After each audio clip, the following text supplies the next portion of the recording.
maníaco das lutas vive seguindo um único lema: sempre desafiar alguém mais forte. Desde que Alahan subiu no ringue pela primeira vez, todas as lutas terminaram com ele nocautear o adversário. Até que um dia ele acabou transmigrando para um mundo de jogo com dificuldade extremamente alta. Nesse mundo, cavaleiros e magos pertencem a facções que não se misturam de jeito nenhum. O corpo em que ele despertou era do jovem mestre da família de magos mais poderosa. Mas por ter nascido sem magia, ele foi abandonado em uma prisão administrada por cavaleiros. Porém, quando o diretor instigou os presos a atacá-lo, ele derrubou todos apenas com as próprias mãos. Essa sensação despertou novamente seu desejo de desafiar os fortes. Afinal, em sua vida anterior, ele era conhecido como Jin Jin Ho, a lenda invicta do mundo das lutas. Mesmo com mais de 40 anos, enfrentando jovens candidatos ao título, ele ainda tinha confiança absoluta de que não perderia.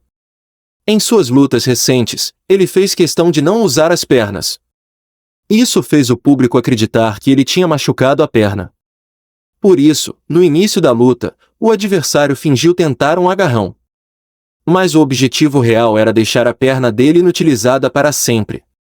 Quando o adversário achou que o plano estava funcionando, no segundo seguinte, foi derrubado por um chute giratório de Alahan. O árbitro correu para verificar o estado do adversário e anunciou a vitória de Alahan. Agora eles finalmente deveriam entender por que ele raramente usava as pernas. Após a luta, ele colocou suas roupas casuais.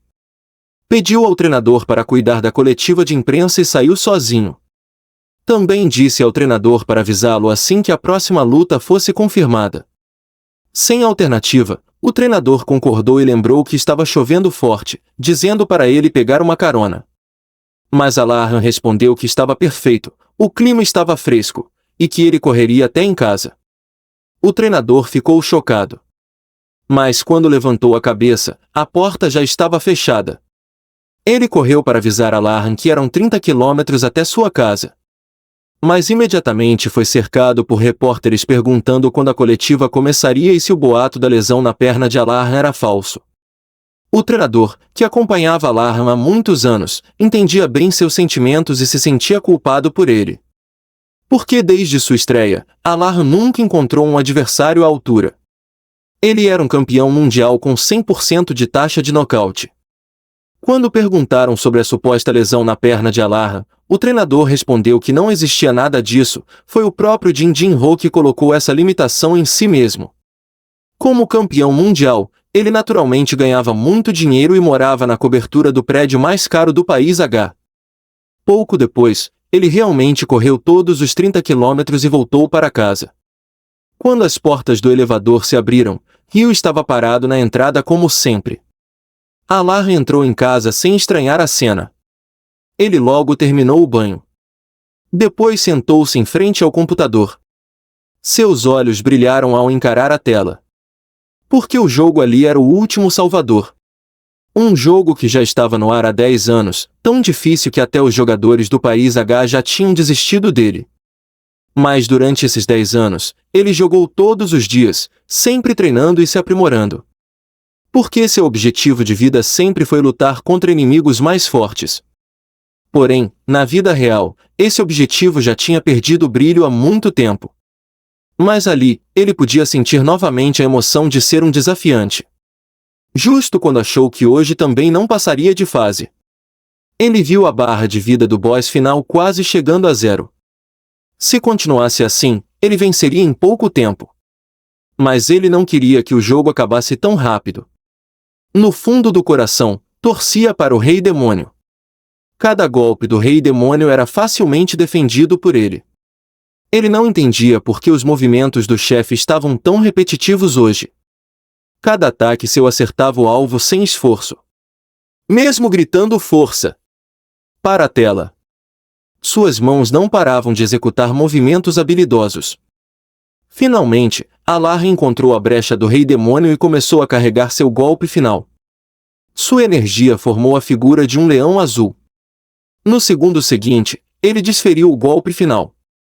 Um som de Jin ecoou quando o sistema avisou que o desafio havia sido concluído. Naquele instante, ele se tornou campeão de 2 mundos. Após sair do jogo, ele fechou os olhos e refletiu por um momento. De repente, ele jogou o mouse contra a tela com força. Porque agora ele não fazia ideia de quem poderia enfrentar, iria lutar contra um urso pardo. Nesse momento, um relâmpago dourado iluminou o céu. Ele virou rapidamente para ver o que estava acontecendo. O relâmpago dourado parecia ter olhos e veio direto em sua direção. Quando abriu os olhos novamente, estava chovendo forte. O ambiente estava caótico, e ele não fazia ideia de por que estava ao ar livre. Então alguém bateu em seu ombro e disse: Número 218, agora não é hora de ficar viajando. Precisamos sair daqui rápido. Estou chamando você faz tempo, o que está fazendo? Ele ficou confuso sobre quem era aquele homem e onde exatamente estava. Então viu o número 172 estampado na camisa dele. Não muito longe, várias pessoas com o mesmo uniforme corriam em direção ao portão. E o emblema da bandeira no muro lhe pareceu estranhamente familiar. O número 172 o sacudia sem parar, dizendo: Acorda! Quer ficar preso aqui para sempre? Talvez hoje seja nossa última chance. Era a última chance de escapar desse lugar nojento chamado Kelvin. Quando Alarran ouviu o nome Kelvin, seus olhos se arregalaram na hora. Mesmo com o número 172 puxando sua gola, ele continuava imerso em seus pensamentos. Pensou que talvez estivesse sonhando, mas a sensação era real demais, impossível ser um sonho. Será que ele realmente entrou no próprio jogo? E ainda por cima como prisioneiro? Enquanto era puxado pelo número 172, algo lhe veio à mente. Ele parou de repente e mandou o outro esperar. Perguntou se ele não achava estranho, se aquilo fosse realmente Kelvin, a segurança jamais seria tão fraca. O número 172 explicou que era porque o diretor Clark não estava ali, ele tinha saído às pressas, então aquela era a oportunidade. Mas Alarran agarrou a parte de trás da camisa dele e começou a correr no sentido contrário, ignorando seus gritos de desespero. Se o que o número 172 dizia fosse verdade, Alarran até conseguia entender o plano. Mas seus instintos de campeão lhe diziam que ele absolutamente não podia atravessar aquele portão. Como o número 172 havia tentado levá-lo junto em vez de fugir sozinho. Alarran decidiu retribuir salvando sua vida, mesmo sem saber qual era sua relação com o dono original do corpo. Nesse instante, o grande portão finalmente se abriu. Os prisioneiros, como se vissem a liberdade, correram desesperados para fora. Mas de repente, um braço decepado voou pelo ar. O homem na dianteira caiu de joelhos, segurando o próprio braço arrancado. E parado diante dele, estava o diretor Clark. Com desprezo no olhar, o diretor deu a ordem para matar todos aqueles insetos imundos. Os soldados atrás do diretor atacaram imediatamente. Começou o massacre de todos os presos que tentaram fugir. O número 172 ainda não entendia por que o diretor estava ali, mas Alarran disse que era uma armadilha e mandou ele calar a boca e correr. Depois de muito tempo, o massacre finalmente terminou. O diretor ordenou que os sobreviventes se reunissem. Graças ao seu instinto de campeão, Alarran e o número 172 sobreviveram por pura sorte. O número 172 não conseguiu evitar olhar para os cadáveres no chão. Uma náusea forte subiu por sua garganta. Ele acabou se curvando e vomitando. Nesse momento, um guarda se aproximou dele. O guarda deu um chute forte nele e disse: "Eu não falei para não se mexer?" Pela situação, eles nem poupariam crianças. Com esse clima, um novo massacre poderia começar a qualquer momento, e, se isso acontecesse, Alarran teria que lutar. O diretor então parou diante de Alarran e disse que ele tinha tido sorte. Depois corrigiu: não, provavelmente ele nem tinha coragem para fugir, afinal, magos eram covardes, e lutar contra eles era vergonhoso. Ele chegou perto e disse: "Você ainda vai se arrepender de não ter morrido hoje, Alarran."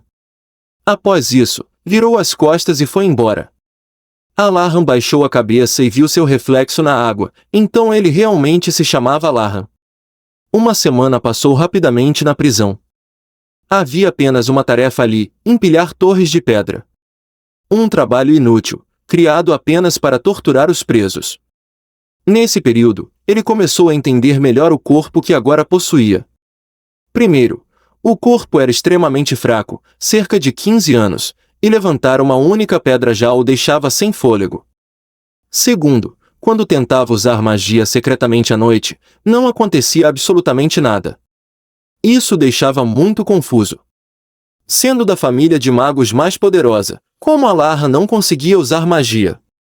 Nesse momento, Alahan finalmente entendeu por que havia sido jogado ali. Claro, a família Alahan tinha poder de sobra para fazer isso. Então um guarda mandou que ele levasse a torre de pedras para o outro lado.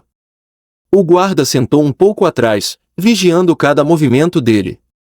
Mas, pensando bem, até quando isso iria continuar? Logo chegou a hora do jantar. Desde que veio para cá, ele treinava o corpo todos os dias, mas a comida sempre era essa porcaria. O número 172 se aproximou com a bandeja e perguntou se ele não comeria pão de novo. Alahan entregou o pão para ele. Pão era carboidrato de baixa qualidade, então ele quase nunca comia. O número 172 devorou rapidamente. Todos os outros presos evitavam Alahan, só ele era diferente. O símbolo da família de magos mais poderosa, a família Alahan, eram seus olhos vermelhos. Diziam que aqueles olhos eram uma maldição, resultado de ter matado gente demais, e que qualquer um que encarasse aqueles olhos acabaria morrendo. Alahan e o número 172 tinham praticamente a mesma idade e ainda por cima eram colegas de dormitório. Mesmo sem as memórias originais, ele sentia que havia um laço entre eles. Mas como um garoto tão jovem foi parar na prisão de Kelvin? Nesse momento, o número 172 avisou que ele devia tomar cuidado nos próximos dias. Alahan perguntou o motivo, e ele explicou que, por Alahan trabalhar sério demais, a carga de trabalho de todos aumentou, e agora os outros presos o odiavam. Ele ainda disse que Alahan deveria ter cuidado com o número 589, famoso na arena, preso por ter matado alguém lá fora. Ouvindo isso, Alahan perguntou, então ficar perto de mim não é perigoso para você? O número 172 respondeu, já criamos um vínculo, né? Não dá para fingir que não te conheço. Nesse momento, Alahan percebeu algo errado. Levantou-se e disse em voz baixa, certo, mas você pode atrapalhar. Vai para outro lugar. Passos pesados se aproximavam com uma aura ameaçadora. Ele virou para o número 172 e disse, parece que aquilo que você temia está prestes a acontecer. O rosto do número 172 empalideceu de repente. Ele tinha visto claramente o número do líder, 589. Atrás do número 589 havia um grupo de capangas. Com uma expressão cruel, 589 disse, ei, Alahan. Ouvi dizer que o trabalho aumentou por sua causa. Justo quando Alahan respondeu com desdém, dizendo que só tratava aquilo como exercício. Um punho enorme já estava voando em sua direção. No instante seguinte, ele foi jogado no chão brutalmente pelo número 589. O número 172 ficou paralisado de medo e perguntou se ele estava bem. Nesse momento, Alahan agarrou com força a gola de 589. 589 claramente não esperava que ele ainda tivesse forças para reagir. Alahan segurou a cabeça dele, saltou no ar e desferiu uma joelhada violenta em seu rosto. O número 172 e os capangas de 589 ficaram chocados com a cena. Mas então os olhos de Alahan também se arregalaram. Seu choque veio ao perceber que seu ataque não teve qualquer efeito no número. Ele não pôde evitar reclamar mentalmente o quão ruim era esse corpo. O número 589 agarrou sua camisa e o ergueu no ar. Depois o arremessou com força para longe. Todos acharam que Alahan morreria ali mesmo. Mas então uma voz ecoou em sua mente, notificação, progresso de sincronização de dados 100%. Sincronização concluída. Ao ouvir isso, o canto de sua boca se ergueu em um discreto sorriso frio. Alahan se levantou devagar, envolto por uma aura azul.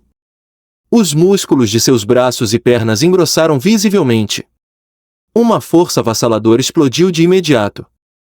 Ele fechou os punhos, acostumando-se à nova energia. Depois levantou as mãos, assumindo a postura de combate. Com um leve sorriso, disse para o número 589 tentar de novo. Ao ver a provocação, 589 soltou uma risada curta. Apertou os punhos até estalarem e disse com desprezo: até sua família te abandonou. De onde vem essa confiança, jovem mestre descartado? Alarra mandou ele calar a boca e perguntou se estava com medo. Como quiser, vou te matar. 589 rugiu enquanto avançava. Alarra aproveitou o momento e desferiu um chute na coxa dele. Mas 589 previu o movimento e agarrou sua perna com força. Quando estava prestes a zombar, Alarra girou o corpo e aplicou um chute giratório, soltando a perna e acertando a cabeça de 589 com força. 589 segurou a cabeça, cambaleando. Alarra não lhe deu tempo de respirar e acertou outro chute, agora no queixo. O número 589 perdeu a consciência na hora, prestes a cair. Alarra o atingiu novamente, um chute direto no rosto. 589 finalmente desabou no chão. Eu nem planejava usar as pernas, mas não somos do mesmo peso. Só com os punhos é complicado. Ao verem seu chefe derrotado, os capangas de 589 se exaltaram, sacaram armas e avançaram contra Alarra. Mas Alarra caminhou tranquilamente até o 589 caído. Então pisou nele, como se estivesse prestes a quebrar seu pulso. Ele ameaçou os capangas do número 589, se derem mais um passo, o 589 vai passar a próxima vida sendo alimentado na colher. E mandou que chamassem um guarda. O grupo ficou parado no lugar, lançando olhares ferozes para ele. Vendo que ninguém se movia, ele apertou a ameaça. Pareço estar brincando? Se não acreditam, querem que eu quebre um braço dele primeiro? Por fim, um dos capangas entrou em pânico e correu para chamar um guarda. Alguns outros carregaram o número 589 para fora, ainda ameaçando que da próxima vez ele não escaparia. Ao voltar para a cela para descansar, o número 172 olhou para ele com admiração e perguntou quando ele tinha aprendido aqueles golpes. Mas logo mudou de assunto e perguntou: você sempre foi tão alto? Lembro que tínhamos quase a mesma altura. Alarra respondeu de forma casual: empilhar pedras faz a gente crescer. Na verdade, a sincronização de dados trouxe seus atributos do mundo real para o jogo, mas, mesmo assim, aquele corpo ainda era de uma criança. Nesse momento, uma janela de status apareceu diante dele. Desde antes ele queria ver seus atributos. Nome: Jade Alarra. Classe: Mago. Velocidade de crescimento reduzida, penalidade ativada. Mana: 0. Ao ver isso, ele franziu a testa. Isso tá certo? Mana: 0? Por dentro, ele resmungava: sério? Sou um mago? Um Alarra? E me colocam num corpo com atributos lixo desses. Mesmo reiniciando a janela de status várias vezes sem acreditar, o resultado continuava igual: mana 0. Nesse momento, o número 172 perguntou o que ele estava fazendo, e Alarra disfarçou o constrangimento com uma gargalhada. Depois de aceitar a realidade, ele se deitou e organizou os pensamentos. Finalmente entendeu por que um corpo tão meia-boca seria abandonado pela família. A família Alarra com certeza faria algo assim. Agora só restava manter a calma e confirmar tudo aos poucos. Pelo menos força, agilidade, vigor e percepção estavam no valor máximo 110, um alívio em meio ao caos. Embora a redução na velocidade de crescimento trouxesse penalidades, esse corpo magricela de qualquer forma não conseguiria usar todo o potencial. Era só treinar o corpo direito que as penalidades seriam resolvidas. Mas a comida dali era realmente horrível. Apesar disso, ele tinha várias características que nunca tinha visto, todas de rank S. Pelo que sabia, imunidade a venenos e lutador imortal eram habilidades obtidas jogando. Se a mana não fosse 0, isso seria praticamente um personagem apelão. Mas claramente fizeram isso só para irritar. Depois de organizar tudo mentalmente, ele se sentou. O resto descobriria com o tempo, certamente haveria uma forma de resolver o problema da mana. Nesse momento, o guarda ordenou: os números chamados, para fora agora. Presos começaram a ser chamados um por um e saíram de suas celas. Eles se alinharam obedientemente em uma fila. Alarran perguntou ao número 172, o que vai acontecer com eles? Ele respondeu, são condenados à morte. Estão indo para a última refeição. Alarran não entendeu o termo, então 172 explicou, antes de morrer, podem escolher o que quiserem comer. Ao ouvir isso, a mente de Alarran brilhou, um plano surgiu imediatamente. Alarran perguntou ao garoto qual era o seu nome. O garoto cruzou os braços e disse que eles sempre se chamavam apenas pelos números, então já tinham até esquecido seus nomes reais. Em seguida, ele se apresentou como Rio, um jovem vindo das ruas, sem família, e perguntou o nome de Alarran em troca. Alarran respondeu que se chamava Jade Alarran e perguntou se Rio queria sair dali. Rio disse que, claro, ele não pretendia ficar ali para sempre e tinha seus próprios motivos para escapar. Ouvindo isso, Alarran perguntou se ele já tinha pensado em como fugir. Rio pensou um pouco e disse que a única saída era o portão principal, e a chave desse portão estava com o diretor. Alarran perguntou, então precisamos derrotar o diretor e pegar a chave? Mas Rio retrucou, perguntando se ele estava brincando, e lembrou que o diretor, mesmo aposentado, ainda era um cavaleiro de 5 anéis. Nas memórias herdadas de Alarran, o diretor Clark era um cavaleiro que odiava magos profundamente. No mundo de O Último Salvador, cavaleiros e magos sempre se detestaram.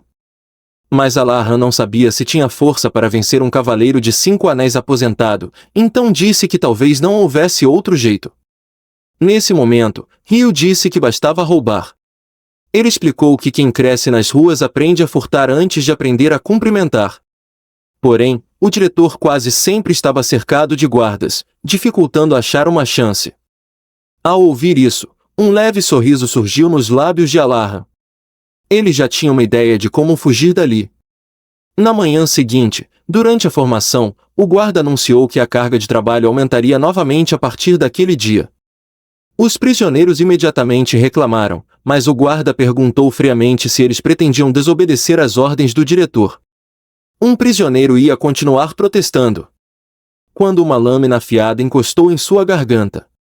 O guarda disse que apenas transmitia as ordens do diretor, e se alguém tivesse reclamações, que fosse falar com ele. O prisioneiro, trêmulo, perguntou se aquilo não era exagero e qual era o motivo. O olhar do guarda mudou levemente. Então ele disse, vocês ainda não sabem de quem é a culpa? Os prisioneiros entenderam imediatamente e se viraram para encarar Alarran. Nesse momento, o guarda deu uma leve tossida. Ele se virou e saiu, dizendo que ia fumar um cigarro e já voltava. Rio se aproximou de Alarran, nervoso, sussurrando que o clima estava estranho, mas Alarran apenas mandou ele ficar mais distante. Alarran pensou, o diretor provavelmente não pode agir diretamente, então está provocando um motim para que os outros presos o matemática. Talvez até o que aconteceu ontem tenha sido planejado por ele. Um cavaleiro honrado usando truques tão sujos. E agora até o guarda estava do lado dos presos, não dava mais para resolver como no dia anterior. Rio só conseguia torcer para que nada acontecesse com Alarran. Os presos claramente chegaram a um acordo e começaram a avançar em direção a ele. Alarran manteve a calma e até disse, eu entendo o lado de vocês, mas isso realmente não tem como evitar. Essas palavras só serviram para enfurecer ainda mais o grupo. Eles ergueram os punhos e avançaram como uma onda quebrando. No instante seguinte, Alarran saltou e acertou um golpe de joelhada no preso da frente. O homem voou para trás, atrasando o avanço dos outros. Mas os restantes logo cercaram Alarran completamente. Ele ergueu os punhos e sorriu, perfeito. Eu estava mesmo precisando descarregar um pouco. Venham todos de uma vez. Num piscar de olhos, presos atacaram de todos os lados. Alarran lembrou que, nas lutas do octógono, achava muito trabalhoso enfrentar um por vez. Preferia quando todos vinham ao mesmo tempo. Por isso, sempre desejou exatamente esse tipo de situação, enfrentar vários sozinho. Ele comentou de forma leve, vocês podiam ser um pouco mais agressivos. Nesse momento, viu um movimento pela visão periférica. Ele abaixou a cabeça rapidamente, desviando do golpe vindo por trás. Ele acertou um golpe de cotovelada para trás, atingindo o queixo do agressor. Em seguida, avançou no meio da multidão como um raio, onde seus punhos e chutes passavam, presos caíam gemendo de dor.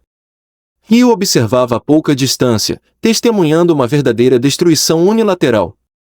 Ele ficou boquiaberto, sem acreditar que alguém com quem convivia todos os dias era tão forte assim. Nesse momento, o número 589 apareceu atrás de Ryu, agarrou-o e mandou que o acompanhasse. Mas Alahan não fazia ideia do que estava acontecendo com o Ryu, estava completamente imerso na luta. Ao verem sua ferocidade, os presos restantes puxaram facas. Mas ele não demonstrou nenhum medo. Para ele, a sensação de desviar de um ataque e o prazer de acertar um golpe limpo era exatamente o que o tinha feito amar os esportes de combate. Dentro de si, ele rugia de empolgação. Mais! Venham! Porém, alguém atrás dele o chamou. Ei, Alahan! Para de bancar o valentão. Morre quieto logo. Você devia cuidar melhor dos seus amigos. Atrás desse homem, o número 589 mantinha Ryu firmemente preso. Ao ver essa cena, a raiva subiu em Alahan. Mas ele apenas abriu um sorriso torto. Ei, seus lixos, agora vocês cometeram um erro muito sério. O homem atrás do número 589 soltou uma risada sombria. Deveria se sentir honrado por lutar comigo. Sou um cavaleiro de segundo anel. E você, Aran, alguém que nem possui mana, só tem um destino, a morte. Dito isso, ele saltou no ar com a espada erguida. Desviei para o lado, escapando do golpe. O ataque cortou apenas o ar. Mas quando ele levantou a cabeça, viu que eu já havia derrubado o número 589 e resgatado Ryu. A voz dele tremeu. Impossível! O que você fez agora? Você nem sabe usar magia. Respondi sem ligar muito. Isso não é magia. Antes que a frase terminasse, meu corpo sumiu num borrão, cruzando o pátio como um fantasma. Num piscar de olhos, eu já estava diante dele. Minha perna direita descreveu um arco feroz e acertou o pescoço dele com força. O homem voou vários metros para trás. Nesse instante, o diretor da prisão entrou pela porta atrás de mim. Nossos olhares se cruzaram, e a tensão explodiu no ar. Ele exigiu que eu explicasse o que havia acontecido. Então a voz de Ryu ecoou. Espera! Correndo até nós, Ryu gritou, o 218 é a vítima. Eles me fizeram de refém para matar ele. Foi legítima defesa. Ao ouvir isso, o diretor franziu o senho profundamente. Lançou um olhar de nojo para os presos caídos, amaldiçoando-os por dentro, um bando de idiotas. De repente, perguntou se eu havia aberto meus canais de mana. Respondi de qualquer jeito. Como é que eu vou saber? Nesse momento, uma aura violeta explodiu do corpo do diretor. Todos os presos caíram de joelhos sob a pressão, tremendo sem parar. Mas Ryu ainda era só uma criança e desabou no chão. Mesmo assim, uma aura azul voltou a envolver seu corpo, totalmente imune à pressão do diretor, um cavaleiro de 5 anéis. Então surgiu uma janela do sistema diante dele. Atributo S-Rank e alma nobre do campeão está resistindo à supressão. Ele abriu um sorriso torto, pensando, então é uma imunidade mental? Essa habilidade é muito roubada. No seu mundo original, seu corpo já havia atingido o auge. Não tinha como ser suprimido por um mero soldadinho de 5 anéis. O diretor ficou boquiaberto. Não esperava vê-lo de pé, ainda mais alguém que nem tinha despertado mana. O diretor respirou fundo. No instante seguinte, uma aura ainda mais avassaladora explodiu dele. Mesmo assim, ele permaneceu ileso. Ele pensou, isso é um atributo de nível S, o que mais você pode fazer? Sua reação superou as expectativas do diretor, que ficou totalmente imóvel. Os guardas atrás dele não aguentaram e pediram para que parasse. O diretor não teve escolha a não ser recolher sua aura. Ele deu um sorriso de canto, pensando, ainda bem que ele parou. Se ficasse irritado e começasse a brandir a espada, eu estaria acabado. O diretor o encarou como se quisesse devorá-lo vivo. No fim, só conseguiu ordenar que continuassem o trabalho, virando-se para sair com a expressão sombria. Mas ele chamou o diretor, dizendo que tinha algo a dizer. O diretor virou irritado, perguntando o que ele queria. Ele explicou que estava cansado de empilhar pedras e de viver tenso, preocupado com ataques de outros presos. Então decidi que vou morrer. Rio começou a suar frio ao ouvir aquilo e perguntou às pressas o que Alarran estava dizendo. Mas Alarran o ignorou e continuou: como eu disse, eu vou me tornar um condenado à morte. O diretor perguntou, surpreso: você entende o que essas palavras significam, certo? Se mudar de ideia depois, eu nunca vou te perdoar. Alarran ergueu o queixo com indiferença. Com medo de eu voltar atrás? Quer gravar com uma esfera de cristal? Os olhos do diretor brilharam imediatamente, era exatamente o que ele queria. Ele se virou na hora e mandou os guardas trazerem a esfera de cristal. Alarran falou com calma: ouvi dizer que a última refeição permite comer qualquer coisa. Então vou decidir agora. Quero carne Bell State como minha última refeição, e quero comer até explodir. Os guardas atrás do diretor ficaram chocados. Um deles murmurou: como vamos dar algo tão caro para um condenado à morte? A carne Bell State era um dos alimentos mais raros em O Último Salvador. Era tão deliciosa que sempre apareciam descrições como até força surge depois de comer ou essa luta com certeza poderá ser vencida, e algumas missões até exigiam subornar NPCs com essa carne. Com as mãos na cintura, Alarran disse: estou pagando com a minha vida. Não é um pedido exagerado, certo? Mas eu quero a versão S-Rank. Se fizerem truques, tudo será inválido. Rio perguntou novamente: você vai mesmo aceitar a execução? Só então Alarran lembrou dele. Ele apontou para Rio. Ele vai junto. Preparem comida suficiente para nós dois comermos até morrer. O diretor mandou que cumprissem o pedido, dizendo que, já que Alarran ia morrer de qualquer forma, deveriam aceitar. Rio suou frio na hora e gaguejou: e a minha opinião? Assim, foi alcançado um mundo onde apenas Rio se machucava. Nos dias seguintes, Alarran não trabalhou, apenas comia a refeição dos guardas e se dedicava ao treino físico. Já Rio não entendia por que Alarran insistia em treinar mesmo estando condenado à morte. Mas o verdadeiro motivo de Alarran fazer tudo isso era um sistema especial de O Último Salvador. Quando um atributo chegava ao valor máximo, 100, toda a experiência extra era automaticamente transferida para os outros atributos restantes. E como todos os atributos de Alarran, exceto Mana, já estavam em 100, isso significava que toda a experiência obtida ali iria direto para Mana. Nesse momento, um guarda chegou chamando Alarran e Rio para sair. Alarran ficou radiante, enquanto Rio segurou a cabeça e começou a lamentar. Um verdadeiro banquete de carne Bell State já estava servido sobre a mesa. Os bifes chiando brilhavam com um brilho irresistível. Rio começou a devorar, lágrimas escorrendo. Meu Deus, que cheiro bom! Nunca comi nada tão delicioso! Alarran disse para ele não esquecer que aquilo só era possível por causa dele. Mas, para Alarran, o mais importante era o efeito especial da carne Bell State. Nesse instante, múltiplas janelas do sistema apareceram, informando que parte de sua penalidade estava sendo removida. Ele pôde sentir claramente: toda a experiência acumulada e bloqueada estava entrando de uma só vez. O primeiro objetivo está concluído. Agora, vem o próximo.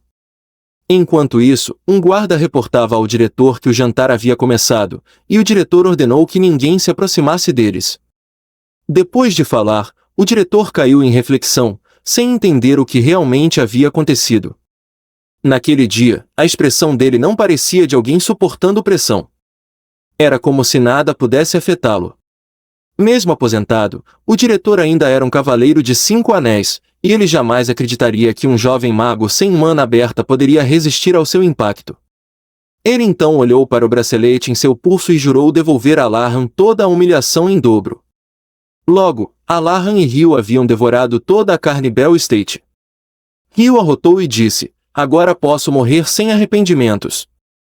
Alahan sorriu. Agora é justamente quando você não pode morrer. Ele fechou os punhos depois de comer bem, sentiu o corpo repleto de energia. Quero muito testar essa força. Nesse momento, a porta se abriu. Ambos viraram a cabeça ao mesmo tempo. Era o diretor. Alahan comentou. O que foi? Já acabamos com tudo. O diretor avançou alguns passos. Número 218, não, Alahan. Alahan deu um sorriso torto. O que houve? Ficou bravo porque não sobrou para você? O diretor o encarou com frieza. Para ele, Alahan era só um garoto arrogante confiando no próprio sangue nobre. Ele então segurou o ombro de Alahan e disse, gelidamente, vou fazer essa sua cara irritante sofrer. Ele perseguia Alahan não apenas por ser um mago, mas por ser um Alahan. A família Alahan era uma das mais fortes do mundo mágico, e o diretor queria arrancar alguma informação secreta, algo valioso o suficiente para tirá-lo daquela prisão remota. Então Alahan percebeu, o diretor estava usando um artefato mágico. No segundo seguinte, Clark liberou novamente sua pressão. Com confiança total, ele disse, quero ver você aguentar isso agora. Mas viu Alahan sorrindo calmamente, sem sofrer nada. Ryu cambaleou até o diretor. Mas levou um tapa que o jogou no chão. Por ter comido demais antes, Ryu caiu vomitando. Ele disse ao diretor que já era hora de parar. Mas o diretor não acreditou e levantou a outra mão. Pressionou ambas as mãos nos ombros de Alahan, aumentando a energia opressora. Alahan finalmente perdeu a paciência, afastando a mão do diretor. Eu já disse para você parar. Se quer me matar, execute a pena de morte de forma decente. Não fique brincando desse jeito. O diretor ficou paralisado, nem com um artefato mágico conseguia suprimir Alahan, que sequer havia aberto a mana. Começou a suspeitar que Alahan fosse pelo menos um anel acima dele. Mas se recusou a acreditar, convencido de que aquela força vinha do sangue dos Alahan. Afinal, alcançar 5 anéis era algo que ele treinara a vida inteira. Mesmo assim, não tinha conseguido dobrar um jovem mago. Então Alahan perguntou com calma, acabou seus truques? O diretor abaixou a cabeça e refletiu. Por fim, virou-se e avisou, a execução será amanhã de manhã. Mesmo um Alahan não pode desafiar as leis de sua majestade. Aproveite sua última noite. Mais tarde, Clark anotava tudo em seu caderno. Embora ainda não entendesse totalmente o ocorrido, acreditava que aquilo poderia ser informação valiosa para cavaleiros ativos. De repente, uma forte sonolência o atingiu, ele havia usado mana no máximo e ainda ativado um artefato mágico, deixando o corpo esgotado. Caiu e dormiu na hora. A cena voltou para a cela de Alahan e Ryu. Ryu finalmente abriu os olhos, após ser atingido por um diretor usando força total e artefato mágico, seu corpo não aguentou e desmaiou. Alahan perguntou como ele estava. Ryu disse que ainda estava enjoado, como se fosse vomitar. Alahan elogiou sua habilidade. Ryu deu um sorriso orgulhoso e tirou da manga a chave que havia roubado do diretor. Alahan disse que ele tinha feito um ótimo trabalho, era algo perigosíssimo para uma pessoa comum. Aquele garoto era um verdadeiro homem. Ryu sentou-se, dizendo que só conseguiu furtar a chave porque o diretor estava totalmente focado nele. Depois, perguntou preocupado se ele estava bem. Ele respondeu, sim, estou bem. Ryu mudou de assunto de repente, dizendo que ele era estranho e certamente escondia algum segredo. Ele mandou Ryu carregar mais pedras. Após isso, ele olhou para frente. Agora, sua força, agilidade e vitalidade haviam aumentado 10 pontos cada. Era um resultado impressionante, como diziam os rumores, além de saborosa, a carne tinha um valor nutritivo absurdo. E como ele vinha treinando sem parar, sentia claramente a melhora do corpo depois de comer carne da fazenda Bell. Ainda assim, remover todas as penalidades rapidamente seria difícil. Mesmo assim, ele tomou uma decisão e falou para Ryu. Vamos sair esta noite. Quando você melhorar, partimos. Ryu perguntou se não deveriam fugir logo, já que o diretor descobriria em breve. Ele disse com confiança para não se preocupar, o diretor com certeza estava dormindo profundamente. Ryu perguntou como ele sabia. Ele explicou, porque aquele bracelete do diretor aumenta a mana instantaneamente, mas acumula fadiga enorme. É uma ferramenta lixo. Ele deve estar desmaiado em algum canto agora. O diretor ainda trouxe a chave da sala de jantar e usou um artefato mágico sem querer. Graças a isso, o plano dele ficou ainda mais fácil. Ele disse que estava quase na hora de partir. Ryu ainda hesitou, mas ele disse que, se estivesse com medo, podia ficar. Ryu respondeu tremendo, você é minha tábua de salvação, claro que eu vou com você. Então Ryu perguntou, não temos a chave desta sala, e agora? Ele fez um gesto para Ryu se afastar. Em seguida, deu um chute que arrebentou a porta da cela. Ryu ficou chocado com sua força e perguntou, você é mesmo um mago? De repente, 2 guardas próximos ouviram o barulho e vieram perguntar o que ele estava fazendo. Ele respondeu com desdém, o que mais seria? Estamos fugindo da prisão, claro. Então ele e Ryu dispararam em corrida. Ryu alertou para olhar para a frente. Havia vários guardas posicionados diante do portão principal. Ele acelerou de repente e gritou para Ryu, não pare por nada, continue correndo. Um dos guardas avançou primeiro com a espada levantada. No momento em que se aproximaram, o guarda desferiu o golpe. Ele desviou facilmente com um movimento de corpo. Depois segurou o rosto do guarda com uma única mão. E o arremessou com força para longe. O corpo do guarda bateu no grupo à frente, atrasando todos eles. O guarda-líder ficou boquiaberto. Seu rosto expressava pura fúria e incredulidade. Mas ele já estava bem na sua frente, com a mão estendida, atingindo sua garganta com um golpe certeiro. As veias do guarda saltaram imediatamente enquanto ele só conseguia soltar um "ah", incapaz de falar. Mas ele não parou, desviou do guarda rapidamente. E avançou contra os guardas que estavam atrás dele. Aqueles guardas, já intimidados por sua força, nem ousaram reagir. Ele saltou como um corredor de barreiras, acertando um chute no guarda que havia lançado antes. Ao cair, abaixou o corpo para desviar do ataque de outro guarda. Em seguida, um chute em gancho atingiu em cheio a cabeça do guarda. Finalmente pousou com firmeza. Outro guarda veio para cima com a espada erguida. Ele desviou mais uma vez com facilidade. Depois apoiou uma mão no chão. Girou e acertou um poderoso chute giratório na cabeça do guarda. Então saltou e o esmagou totalmente contra o chão. Ele olhou por cima do ombro. 2 guardas avançavam com as espadas levantadas.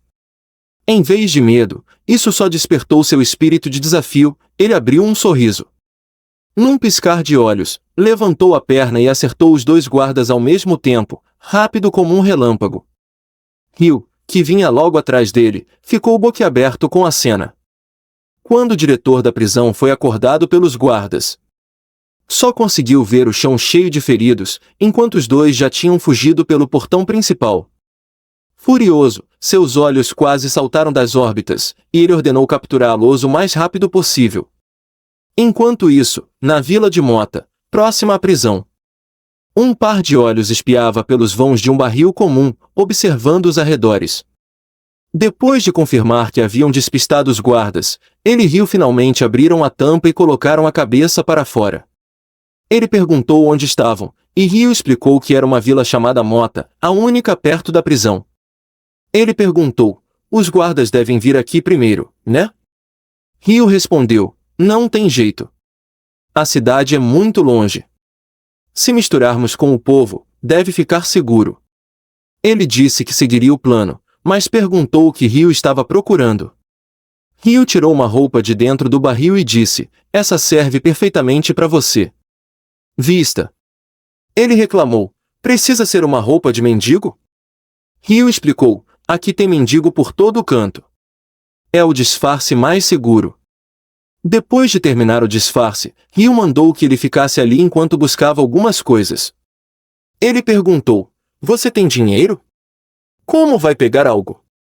Ryu respondeu orgulhoso, quem disse que precisa de dinheiro?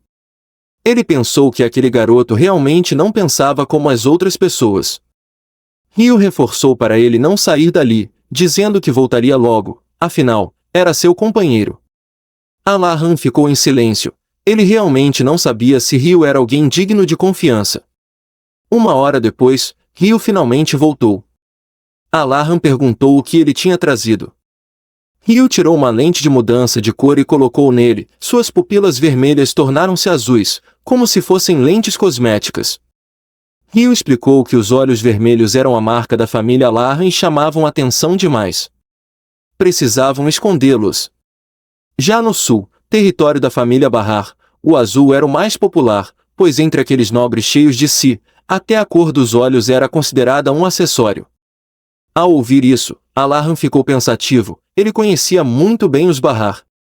Seu personagem principal no jogo era Torres Bahar, e foi com ele que concluiu o final verdadeiro. Magos pertenciam aos Alahan, espadachins, aos Bahar. Nesse mundo onde os dois clãs se odiavam, até a cor dos olhos simbolizava diferenças.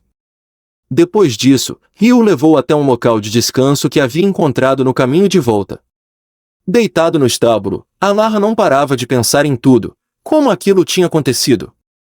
Num instante abriu os olhos e estava dentro do jogo, e pior, como um prisioneiro. Agora dormia num estábulo e ainda não entendia por que Ryu insistia em ficar ao seu lado. Ryu dizia que eram companheiros, mas o alvo do diretor da prisão era claramente ele. Ficar perto só aumentava o perigo. Mesmo assim, Ryu era um batedor de carteiras das ruas, habilidoso e útil, e Alahan realmente precisava desse tipo de ajuda. Por isso continuava com ele. Mas, no fundo, ele ainda não sabia se podia confiar completamente nele. Naquele momento, Ryu também permanecia acordado, sem saber no que pensar. Na manhã seguinte, a luz do sol atravessou as frestas do estábulo e acordou Alahan. Na noite passada estava escuro demais para ver qualquer coisa, e Alahan não imaginava que acabaria dormindo num lugar tão sujo e fétido. Ryu também se sentou, espreguiçando-se, dizendo que Alahan realmente parecia um nobre de elite. Ficava desconfortável num lugar assim? Alahan respondeu que ninguém iria gostar de um lugar desses. Ryu concordou, dizendo que todo mundo só estava tentando se ajustar à realidade. Alahan se levantou e disse que assim não dava. Ele precisava ganhar dinheiro primeiro, pelo menos tinha que encher o estômago. Ryu perguntou como ele pretendia ganhar dinheiro. Só evitar os guardas já era difícil o suficiente. Até sugeriu que Alahan aprendesse a ser batedor de carteiras. Alahan recusou com confiança e pediu que Ryu ajudasse a encontrar um lugar. Ryu, confuso, perguntou qual, e Alahan respondeu, a arena. Ryu rapidamente descobriu onde ficava a arena subterrânea. Nesse momento, dois brutamontes lutavam ferozmente no ringue. A plateia rugia, incentivando os dois. Ryu ficou tão assustado com a cena que começou a suar frio. Perguntou se Alahan não tinha vindo ao lugar errado. Alahan disse com firmeza que não era exatamente aqui. O lutador de pele escura mordeu o trapézio do homem de cabelos longos. Mas recebeu um soco brutal em resposta. O homem de pele escura se ajustou rapidamente e avançou de novo. Só para levar outro soco na região da cintura.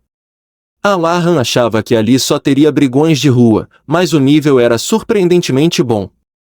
Ryu, porém, só queria ir embora o quanto antes. O homem de cabelos longos tomou a iniciativa novamente. Um soco direto explodiu em direção ao rosto do adversário. Antes que o homem de pele escura recuperasse o fôlego, uma enxurrada de golpes caiu sobre ele como projéteis. Ryu estava prestes a falar para Alahan irmos embora. Icas era muito mais forte que os prisioneiros de Kairiven. Mas, ao virar a cabeça, não viu mais Alahan ali.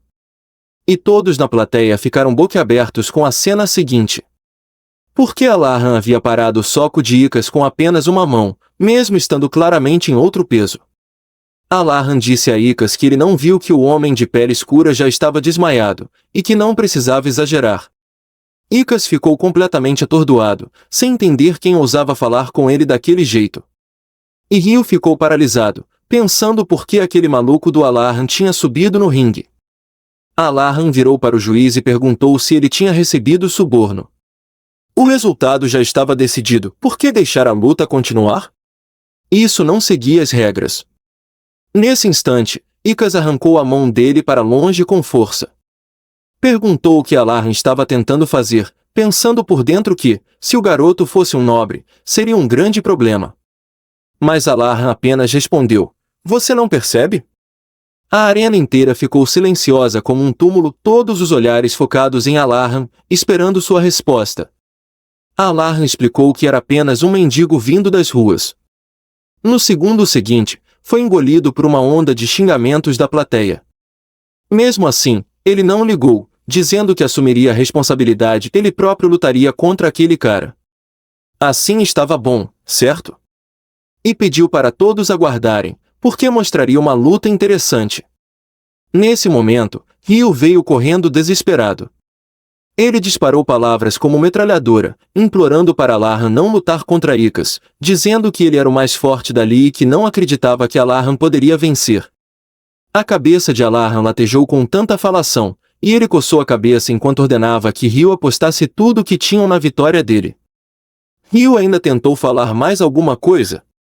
Mas Alahan o interrompeu. Ryu, quando isso acabar, vamos comprar carne de boi e comer até explodir.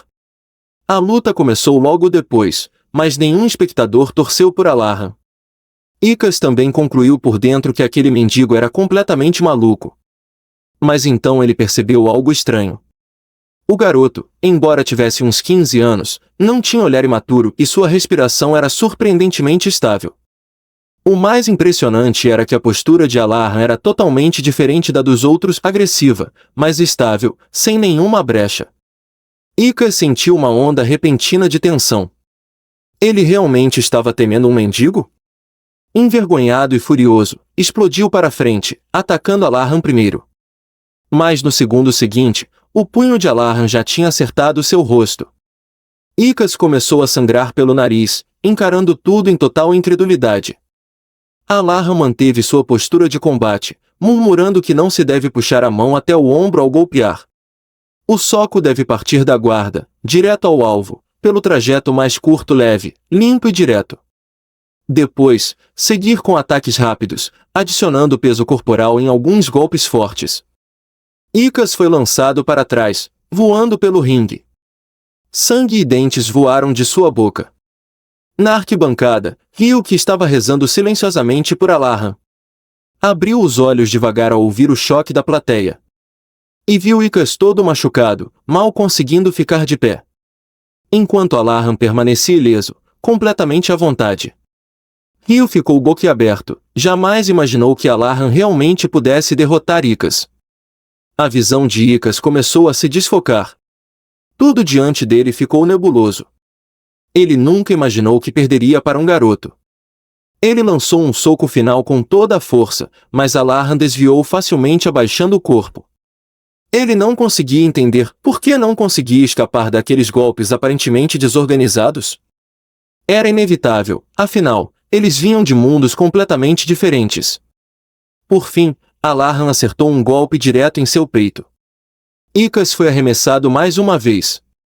Dessa vez, ele não conseguiria mais se levantar.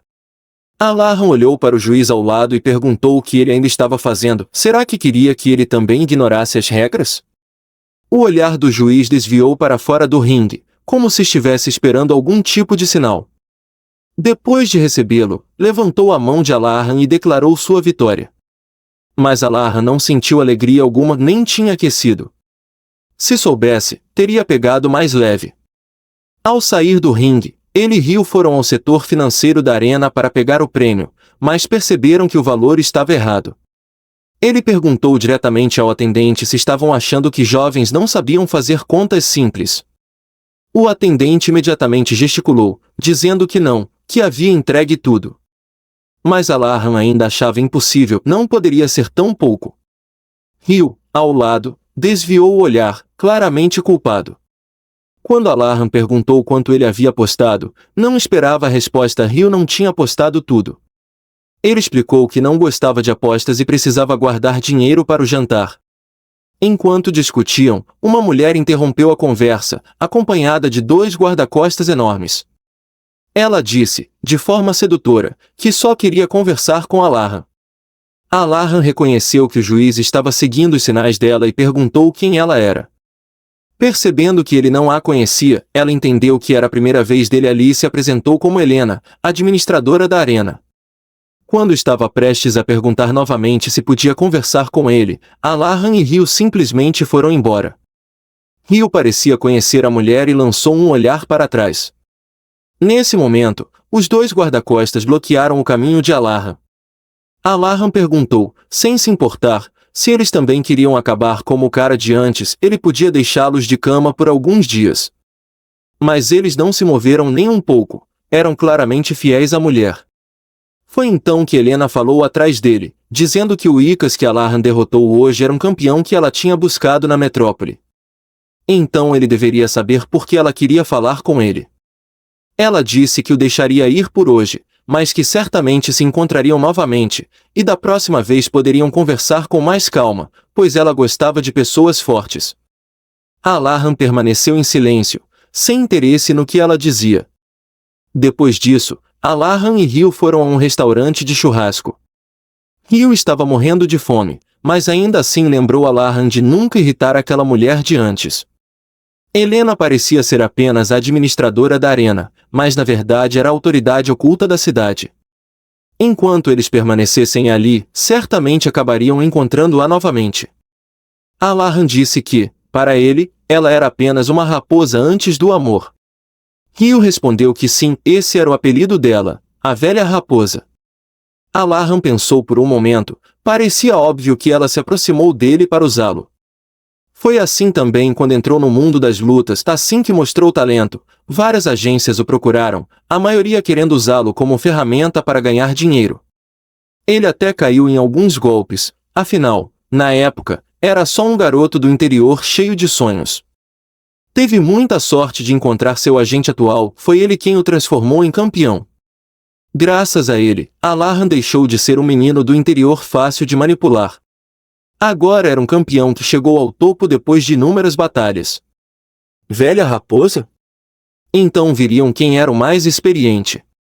Nesse momento, o garçom trouxe uma porção de carne Bell Steak. Rio já ia começar a comer, mas Alarran o interrompeu. Ele disse que era falsa, tanto a cor quanto a gordura estavam erradas. Mas Rio não via diferença alguma. Alarran explicou que, pensando bem, era estranho, o diretor da prisão levou uma semana inteira para conseguir aquela carne. Se houvesse na cidade vizinha, não teria demorado tanto. E a carne Bell Steak era extremamente rara, não poderia ser servida para tantos clientes. Aquilo parecia carne veggie de primeiro nível, apenas um nível abaixo, mas a diferença de qualidade era enorme, assim como o preço. Mas o estômago de Rio já roncava alto, e ele disse que, no fim, comida era comida. Alarran respondeu que pagar preço de Bell Steak para comer carne falsa era injusto demais. E eles nem tinham dinheiro, denunciar aquilo era um direito do consumidor. Depois de dizer isso, Alarran chamou o garçom. O garçom, visivelmente irritado, disse que eles já estavam incomodando desde antes e perguntou se podiam comer logo e sair dali. Tinham pedido apenas uma porção e ainda ocupavam espaço. Alarran disse friamente que aquela carne era falsa, eles haviam pedido uma porção de carne Bell Steak, e o restaurante deveria trazer o produto verdadeiro. Ele pensou que vender falsificação já era irritante o bastante, e ainda agiam com tamanha grosseria. Mas o garçom respondeu perguntando se ele sabia onde estava, ali não valiam as regras de rua. Alarran não queria mais discutir e mandou chamar o dono. O garçom então rosnou, chamando-o de mendigo imundo e perguntando se ele tinha comido fel de leopardo para ousar falar assim. Alarran zombou, perguntando se ele queria ver o que um mendigo que comeu fel de leopardo poderia aprontar ali dentro. Os outros clientes começaram a olhar para eles e comentar. O garçom não teve escolha senão mandá-lo segui-lo. Logo, Alarran e Rio foram levados ao escritório do dono. À frente estava um homem de meia-idade barrigudo, claramente o proprietário. Ao lado dele estavam alguns brutamontes armados com facas. O dono perguntou se eles eram os 2 mendigos insolentes. Alahan respondeu que o insolente era ele, o dono vendeu carne falsa. O dono riu alto, dizendo que o jovem tinha coragem, mas precisava aprender a ler o ambiente. Enquanto falava, apontava para eles, dando a entender que ordenava seus homens atacar. Alahan levantou o punho e riu levemente, dizendo que não sabia que ambiente precisava ler, mas parecia que quem não entendia a situação eram eles. Se realmente lutassem, quem achavam que morreria? Os capangas acharam que ele estava blefando e avançaram com espadas. Mas Alahan derrubou todos com facilidade, sem esforço algum. Logo, o último brutamonte também caiu. O dono, que antes parecia confiante, agora soava frio, não conseguia acreditar no que estava vendo. Riu disse orgulhoso que bem feito, e perguntou se eles sabiam quem Alahan era, até Icas havia sido derrotado por ele. O dono tinha ouvido um boato de que Icas perdeu para um mendigo, mas achou graça na época. Agora viu que era verdade, nervoso, perguntou o que eles queriam. Alahan respondeu tranquilamente que enfim podiam conversar, ele só queria a compensação que merecia. Ele disse que era uma pessoa razoável e levantou 2 dedos, havia 2 condições. Primeiro, devolverem o dinheiro deles. Segundo, que dali em diante, sempre que comessem carne ali, o dono pagaria, e pelo preço da carne Bell State. O dono ficou chocado com as exigências de Alahan, pensando como poderia existir alguém tão bandido assim, mas não teve escolha a não ser aceitar. Mais tarde, à noite, eles tinham ganhado bastante dinheiro e decidiram ficar em uma hospedaria melhor. Rio caiu na cama macia. Ele mexeu os braços animado, dizendo que era a primeira vez que deitava em algo tão macio. Depois virou-se para Alahan e disse, Jade, você foi incrível agora há pouco. Esses direitos do consumidor, realmente coisa de nobre. Alahan também se deitou e explicou, se isso vazar sem querer, o restaurante dele acaba. Para quem não tem cartas na mão, a mesa de negociação é um inferno. Riu, dizendo que era a primeira vez que via alguém ficar tão vermelho. Ele continuou agradecendo, e Alahan mandou que dormisse logo. Após algum tempo, o quarto ficou totalmente silencioso. Rio abriu os olhos lentamente. Ele se sentou e cochichou, perguntando se Alahan estava dormindo. Sem resposta, concluiu que ele realmente estava. Então desceu da cama na ponta dos pés e vestiu suas roupas. Depois aproximou-se da porta, pronto para sair. Nesse momento, Alahan abriu os olhos, mas não se levantou para segui-lo. Alguns dias depois, ao meio-dia, Rio acordou dizendo que estava com fome e perguntou quando iriam comer. Mas Alahan não tinha descansado desde que acordou, estava se exercitando o tempo todo. Rio perguntou se magos não odiavam suar, seria porque ele não tinha magia e precisava treinar o corpo? Alahan respondeu, algo assim. Depois olhou para frente e convocou o sistema, pensando que não importava quantas vezes confirmasse o painel de status por dia, continuava igual, e começou a suspeitar que estava amaldiçoado. Talvez fosse porque ir de 0 para 1 significava criar algo do nada, esse processo naturalmente levava tempo, e depois que 1 aparecesse tudo deveria fluir melhor. Claro, isso era apenas o que Alahan esperava. Vendo-o parado, Rio perguntou com preocupação o que tinha acontecido. Alahan se levantou e disse que o treino da manhã havia acabado, eles deveriam comer. Rio perguntou animado o que comeriam hoje. Alahan riu de leve e disse que comeriam carne bovina, fazia tempo. O rosto de Rio se iluminou, já fazia 3 dias que não comiam carne. O motivo era simples, até ser cara de pau tinha limite para não virar problema. E, mais importante, no primeiro dia eles comeram 10 porções, então o dinheiro rendeu. Alahan abaixou a cabeça e perguntou quantas moedas de ouro ainda tinham. Rio disse que poucas, os preços da cidade eram absurdos. Alahan ficou em silêncio, pensando que jogava esse jogo há 10 anos, claro que conhecia o mercado. Gastar 50 moedas de ouro em poucos dias era igual a jogá-las no chão. Aquele garoto parecia achar que, por ele ser de origem nobre, não entendia nada da vida real. Mesmo sem saber o que Rio escondia, Alahan não via sinais de traição e decidiu fingir que não percebia. Pouco depois, um capanga abriu a porta do escritório do dono do restaurante de churrasco, dizendo que os dois tinham chegado. O dono, Qian Fu, era um homem cujo orgulho superava muito sua tolerância. Ele não aceitava ser humilhado por um garoto. Seu rosto ficou cruel ao perguntar se tudo tinha sido preparado como ele mandou. Quando Alahan e Ryu entraram na sala privativa, a mesa já estava cheia de carne. Até os garçons estavam extremamente educados com eles. Depois que o garçom saiu, Alahan comentou que era estranho eles estarem tão simpáticos. Ryu nem ligou, dizendo que talvez fosse porque trocaram de roupa, mas Alahan ainda achou insuficiente. Alahan refletiu por um instante. Ao entrar, não tinha visto ninguém com aparência de assassino, e o interior do restaurante não estava diferente. Ele não fazia ideia do que estavam tramando. Nesse momento, Ryu perguntou se ele não estava com fome e lhe entregou um urepe de carne que acabará de preparar. Porém, no instante em que Alahan pegou o urepe, um pensamento passou pela cabeça dele. Ele mandou Ryu cuspir imediatamente que aquela carne não podia ser comida.